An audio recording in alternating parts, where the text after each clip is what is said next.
بریلی شریف میں ایک صاحب فرماتے ہیں کچرے کے ڈھیر پر ایک کوئی دیوانے بیٹھے ہوئے تھے. مجذوب جو ہوتے ہیں نا اللہ کی یاد میں جو اپنی عقل فنا کر چکے ان کو مجذوب کہتے ہیں. لیکن ایرے غیرے کو مجذوب نہیں کہنا. کچھ لوگ آج جو ہے چرسی موالی گجیڑی سب کو جو ہے مجذوب ہے پیچھے پڑ گئے ہیں. ایک بات یہ بھی میں بتا دوں آپ کو, کوئی مجذوب اگر دکھ بھی جائے تو امت کو یہ نہیں حکم ہے کہ ان کے پیچھے پیچھے لگ جائے. مجذوب کی پیروی کرنے کا حکم نہیں, سالک کی پیروی کرنے کا حکم ہے. مجذوب کون ہوتا ہے؟ عقل فنا ہو گئی, دیوانہ ہو گیا اللہ کی یاد میں, اب اس پر سے نماز بھی معاف ہے, روزے بھی معاف ہے, شریعت ختم ہو گئی. عقل نہ ہو تو شریعت نہیں ہے نا, عقل ختم ہو گئی, شریعت نہیں ہے ان کے اوپر. عاقل لوگوں پر, عقل والوں پر ہی شریعت ہے, ان کی عقل ختم ہو چکی ہے, وہ مجذوب ہیں. وہ اللہ رب العزت بہتر جانتا ہے ان کے اور اللہ کے تعلقات کیا ہیں. لیکن امت کو جس کا عقل سلامت ہے سب کو کہا گیا ہے کہ تم مجذوبوں کے پیچھے نہ پڑو ورنہ تم دین سے ہاتھ دھو بیٹھو گے. وہ نماز نہیں پڑھ رہے پھر بھی زبان میں تاثیر ہے, تم کو ایسا لگے گا نماز سے کچھ نہیں, ان کے پیچھے چلو. یعنی تم شریعت کے معاملات چھوڑ کر کے ان کے پیچھے چلے جاؤ. تمہیں حکم ہے سالک. سالک کہتے ہیں وہ اللہ کا ولی جو ہوش و حواس میں شریعت پر قائم ہے, اور اللہ کا ولی ان کے پیچھے چلنے کا تمہیں حکم ہے. بریلی شریف میں ایک مجذوب تھے, وہ خالی ایک لنگوٹ پہنے ہوئے تھے, یعنی چھوٹی سی تہبند جو ہے ایک کپڑا, اور باقی پورا بدن ننگا. کچرے کے گوٹ ایک ڈھیر پر بیٹھے رہتے تھے. ایک صاحب وہاں سے گزر رہے تھے, وہ مرید تھے سرکار مفتی اعظم ہند کی. اس مجذوب نے بلایا, اے ادھر آؤ, کہاں جا رہا ہے؟ انہوں نے کہا میں بڑے مولانا صاحب کے پاس جا رہا ہوں, مفتی اعظم ہند کے پاس. انہوں نے کچرے کے ڈھیر میں کاغذ کا ایک ٹکڑا پڑا تھا, اسے اٹھایا, انگلی میں یوں یوں یوں کیا اور کہا جا تیرے بڑے مولانا کو دے دے. وہ لے کر کیا ہے, دیوانہ مجذوب آدمی, کچھ بھی نہیں, انگلی سے یوں گھمایا اور دے دیا. کہتے ہیں میں لے کے آیا, محفل میں بیٹھا مفتی اعظم ہند رضی اللہ تعالیٰ عنہ کے. تھوڑی دیر کے بعد میں نے دل میں سوچا دوں بھی کہ نہیں دوں, کہیں میرا مذاق نہ ہو جائے. کچرے میں بیٹھا ہوا دیوانہ کاغذ پہ انگلی پھرا کے دے دیا. جب سب لوگ چھٹنے لگے تو اس مرید نے کہا حضور فلاں کچرے کی ڈھیر پر وہ جو ایک صاحب بیٹھتے ہیں انہوں نے ایسے ایسے لکھ کر کے آپ کو کچھ دیا ہے. مفتی اعظم ہند نے دیکھا کوڑا کاغذ ہے, کچھ بھی نہیں, آگے پیچھے کچھ نہیں. لیکن اس کو دیکھ کر کے مفتی اعظم ہند مسکرائے. اپنی انگلی سے انہوں نے بھی یوں ہی کہا کہ جاؤ انہی کو واپس دیتا ہوں. وہ ایک طرف سے دیوانے ہیں لیکن یہاں تو پورے ہوش و حواس والے ہیں. انہوں نے بھی وہی کیا. وہ لے کر کے صاحب گئے اور وہ جو کچرے کی ڈھیر پر ابھی تک وہ انتظار کر رہے تھے, جا کر کے یہ چٹھی ان کو دی کہ بڑے مولانا نے آپ کو دی.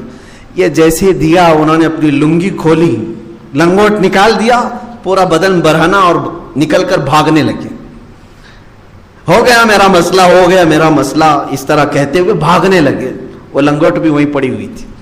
ان کو سمجھ میں ہی نہیں آیا کیا تھا دونوں کے درمیان. وہ پریشان تھے. اسی لیے کہتے ہیں مجذوبوں کے پیچھے نہ جاؤ نہیں تو تم پاگل بن جاؤ گے. چند لمحوں کے بعد وہ پھر واپس مفتی اعظم ہند کے پاس آئے, کہا کہ حضور آپ نے کیا گھمایا معلوم نہیں, وہ تہبند کھول کے بھاگ گئے, لنگی کھول کر بھاگ گئے. سرکار مفتی اعظم ہند رضی اللہ تعالیٰ عنہ نے جواباً فرمایا اب وہ تمہیں نہیں ملیں گے کبھی, اب وہ تمہیں کبھی نہیں ملیں گے. وہ مجذوب تھے اور قطبیت کے مقام کو پہنچے ہوئے تھے. اللہ رب العزت کے ایک ولی ہیں, انہوں نے مجھ سے یہ سوال کیا تھا, مفتی صاحب اللہ کی یاد میں جو بندہ ساری دنیا چھوڑ چکا ہو, اللہ کی یاد میں جو بندہ ساری دنیا چھوڑ چکا ہو, دنیا کی اگر کوئی چیز اس کے جسم پر ہے تو ایک تہبند ہے, کیا تمہاری شریعت وہ تہبند بھی اتارنے کی اجازت دیتی ہے؟ شریعت اس بات کی اجازت دیتی ہے. مفتی اعظم ہند رضی اللہ تعالیٰ عنہ نے کہا میں نے جواب میں یہ لکھا جس نے کل دنیا چھوڑی ہو اور جس کی عقل بھی نہ ہو اس کے لیے نہ تہبند کی ضرورت ہے نہ کسی کپڑے کی ضرورت ہے.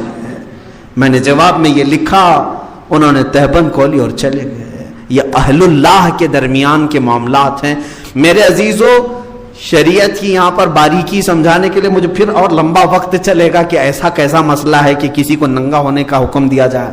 یہ ان لوگوں کے لیے ہے جو جذب کے عالم میں ہیں، وہ دنیا کی کوئی چیز نہیں پسند کرتے. اعلیٰ حضرت کے زمانے میں ایک مجذوب تھے، اعلیٰ حضرت کے زمانے میں وہ ہمیشہ برہنہ رہتے تھے. ایک دن سنا ہے کہ وہ کپڑے پہن کے آ گئے جب اعلیٰ حضرت آنے لگے، یا پھر کسی ایک دوسرے بزرگ کے متعلق یہ بات مشہور ہے، جنازے میں وہ کپڑا پہن کر کے آئے. جنازہ تھا بزرگ کا، وہ کپڑا پہن کر کے آئے. لوگوں نے کہا بابا جی آپ لنگے رہتے تھے، آج کپڑا پہن کے آئے ہو. کہا پہلی مرتبہ کسی زندے کے سامنے آیا ہوں تو شرم تو آئے گی. بات سمجھا؟ جنازہ ہے، جنازے میں یہ آج پہلی بار کپڑا پہن کے آئے ہیں جو زندگی بھر ننگے رہتے تھے. لوگوں نے کہا بابا جی آج کہاں سے کپڑے آ گئے تمہارے بدن پر؟ تو انہوں نے کہا پہلی مرتبہ ایک زندے کے سامنے آیا ہوں جس کی وجہ سے میں بدن چھپایا ہوں. باقی سب تم لوگ تو سب مردے ہو، تم کو سے کیا بدن چھپاؤں؟ یہ مجذوب لوگوں کی باتیں ہیں میرے عزیزو.